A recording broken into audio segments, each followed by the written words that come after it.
Welcome back to the deep dive, and welcome specifically to episode 10 of our Wisdom Unveiled series. Yes, well. We are really digging into the philosophy of Mulla Sadra today. He's arguably, the most significant post-classical thinker in Islamic philosophy. And our mission really is quite focused. We want to unlock Sadra's application of his, well, frankly, radical idea, Harakat al-Jawhariyyah, Transubstantial Motion. Right. And we'll see how he uses it to interpret these profound, sometimes seemingly contradictory verses in the Quran, but not as simple moral judgments, more like cosmic descriptions of what humanity is, its potential. It sounds fascinating, but look, before we dive in, we do need to give a bit of context for this deep dive. Yes, absolutely. So this discussion is drawn from translations, reproductions of conversations with Iranian philosophers, figures like Dr. Ebrahim Dinani and Dr. Esmail Mansouri Larijani. And because we're dealing with really complex concepts here, Persian, Arabic terms, crossing philosophy, mysticism, it's important to say that some nuances, some details might not be fully captured in translation. So we do apologize in advance if there are any discrepancies. Okay, great. So just to set the stage quickly, remember Sadra's two big pillars. Wujūd. The primacy of existence. Existence is the fundamental reality. And Harakat al-Jawhariyyah, Transubstantial Motion. Constant change in the very substance of things. Got it. And today we're seeing how he uses these not just as abstract philosophy, but for deep interpretation, tafsiri, and, well, religious insight, really redefining what it means to be human. Exactly. Let's jump right into section 1, the divine trust and the boundary breaker. Okay. This revolves around a really stunning paradox in the Quran. The verse about alamana, the trust. Right, I know the one. It basically says, we offered the trust to the heavens, the earth, the mountains. But they refused. They were afraid to bear it. But man carried it. And here's the kicker. For he was zalim and jahul. It's just incredible, isn't it? The entire cosmos says, nope, too much. Man steps up and immediately gets labeled very oppressive and very ignorant. It feels like a cosmic joke, almost. I mean, usually we think of zalim and jahul as terrible flaws, cruel, ignorant. How does Sadra possibly spin this positively? This is classic Sadra. He says, look, you have to read this verse takwini as a statement about creation, about ontology, not just social morality. Okay, takwini. If God is essentially praising man for taking on this immense burden the cosmos refused, then the words describing him can't just be insults. That wouldn't make sense contextually. Right, the praise comes first. So zalim, oppressive, transgressive, what boundary is man breaking here? The boundary, the had of his own nature. Sadra reads zalim as hadshikan, boundary breaker. Think about it. Every other creature, a plant, an animal, even an angel perhaps in some interpretations, stays within its defined limits. Its essence, its mahiyat, dictates what it is and can be. Like you said before, a tree is a tree, a lion is a lion, fixed. Precisely. They are bound by their wetness, their quiddity. But man refuses to be contained by his starting point. His essence isn't fixed. It's driven by Wujūd, existence itself. And Wujūd is boundless, infinite. Exactly. So if existence is primary and infinite, man's nature can't be static. His transgression, salam, is actually his glorious impulse to constantly exceed limits, to become more. That completely reframes human ambition, restlessness, even discontent. Okay, what about jahul? Very ignorant. If zalim is breaking the boundary, then jahul is sort of the knowing part of that. Or rather, the not knowing. If you're constantly moving, constantly becoming something new. You can't possibly know your own limit. Because you don't have a fixed one, ontologically speaking. To claim to know your limit, to define yourself rigidly, I am this and only this, is to stop the process, to refuse the trust you accepted. So the trust, al-mana, it isn't like a scroll or a set of rules. Well, no, it's the capacity for murafanosis, deep knowing, awareness, and the immense masu'liyah, the responsibility that comes with having this limitless, ever-changing existence. Animals don't have that responsibility because they lack that kind of awareness. Right. They operate within their fixed nature. Yeah. Man accepted the terrifying, exhilarating burden of being unbounded, of being responsible for shaping his own becoming. Wow. Okay, I'm definitely hooked.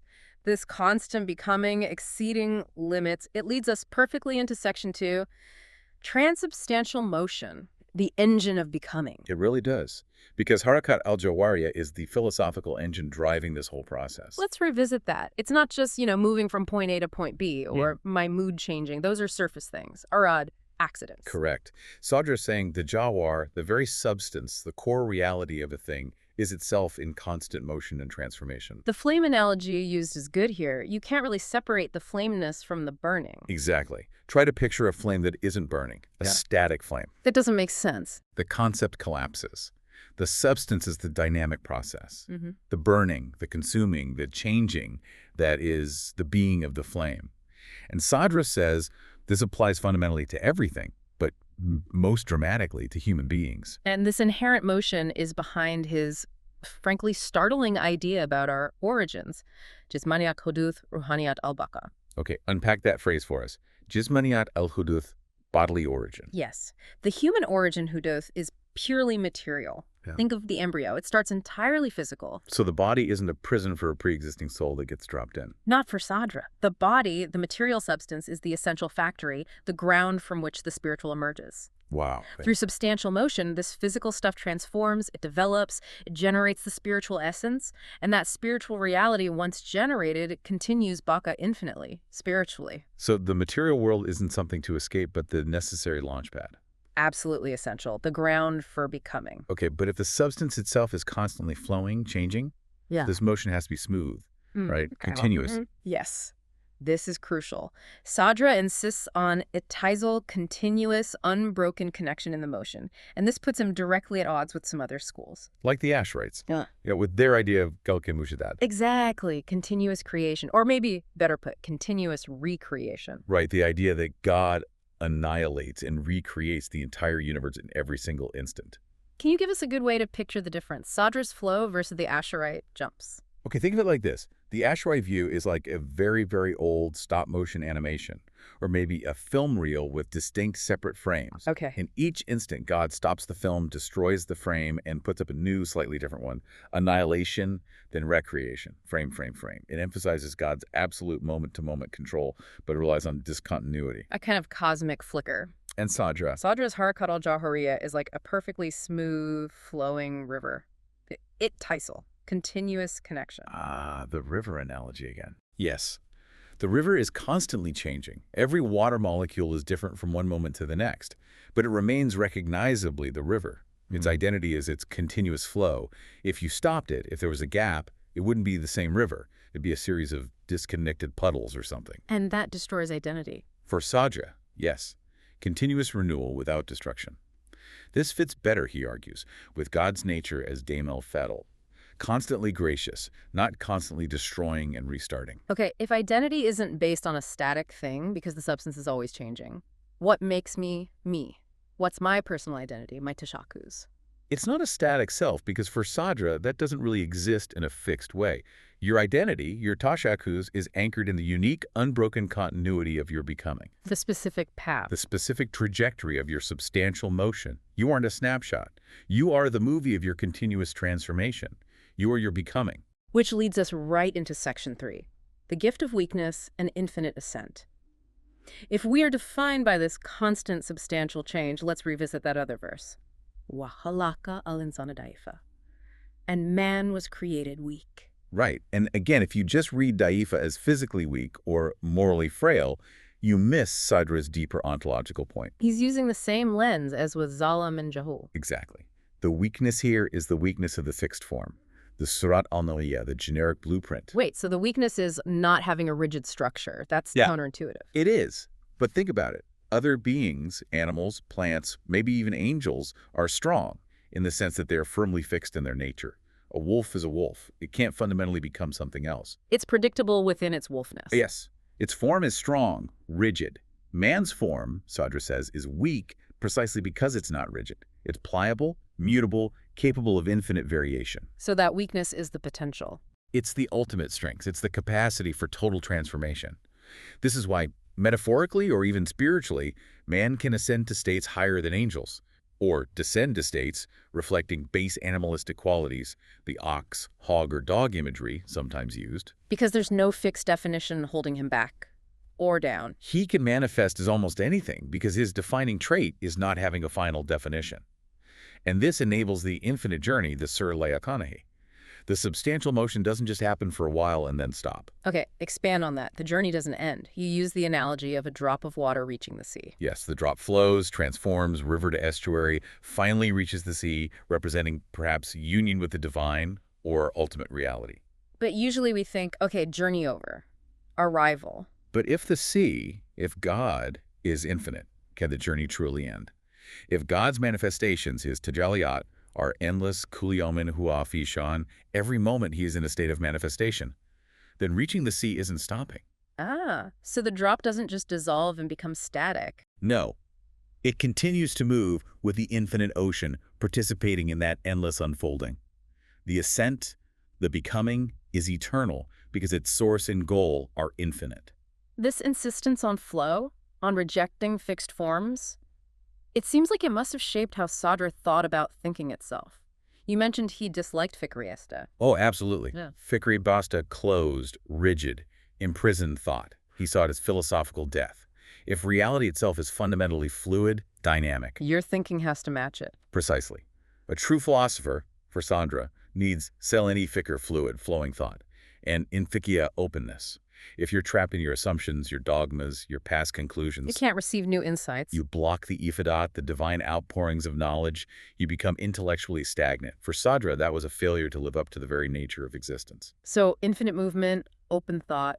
This seems to lead towards the mystical goal often discussed in these traditions. Section 4, annihilation of the temporary form. We have to talk about fauna. Yes, fauna annihilation. But again, it needs careful understanding, especially in Sadra's context. Because it sounds terrifying, frankly. Ceasing to exist. Right, but Sadra clarifies, it's not annihilation of your being, your Wujūd. It's the annihilation of the illusion that you are fundamentally identical with a specific, limited, temporary form or condition. The annihilation of the quid, the wetness. Exactly. We're back to that core distinction. Wujūd, existence, the flow, versus quid, the temporary shape or definition. And the mistake we make is Granting asalat fundamental reality, primary importance to the quid, to the temporary states. like defining myself entirely by my job or my current emotional state or how I look today. Yes, or by a past failure, or a fear about the future. When you equate your entire being with these transient forms, these quids, you've mistaken the wave for the ocean. You've granted ultimate reality to something fleeting. I can see how relevant this is. We constantly grasp for stable definitions, for fixed identities. In a reality that is fundamentally defined by flow and transformation. Fauna, in this Sadrian sense, isn't destruction. It's liberation. Liberation from. From the illusion of the fixed self. It's the profound realization, the seeing through, that you are the underlying continuous dynamic flow of Wujūd. You are not ultimately the temporary shape, the quid, that the flow is taking right now. So it's stepping out of the prison of that limited self-definition. And stepping into the reality of your boundless, ongoing becoming. That's the intellectual and spiritual freedom Sadra's philosophy points towards. This has been incredibly clarifying. So just to recap for everyone listening, Mulla Sadra radically reinterprets human nature. Our weakness, Defa, is our strength, the lack of a fixed form. Our transgression, zalam, and ignorance, jahul, are actually signs of our limitless potential, our refusal to be bound. And our identity, Tashakus, isn't the static core, but the unique continuity of our substantial motion, our becoming. Driven by that fundamental engine, Harakat al-Jawhariyyah. Exactly. And perhaps as we finish, here's a thought for you to take away from this. Reflecting on Sadra's distinction between Wujūd, that boundless underlying flow of existence, and quid, the temporary limited forms or definitions. Where in your own life right now might you be mistakenly granting ultimate reality, that ocelot, to a temporary quid? Is it a job title, a relationship status, a fear, a self-criticism? What temporary form needs to be intellectually seen through as just that temporary so you can reconnect with the deeper, dynamic, continuously flowing reality that you actually are? That's a powerful question to sit with, a real challenge to how we perceive ourselves. Thank you so much for unpacking all of that. My pleasure. And thank you for joining us for this deep dive into Mulla Sadra's Wisdom Unveiled. Until next time, keep exploring, keep questioning.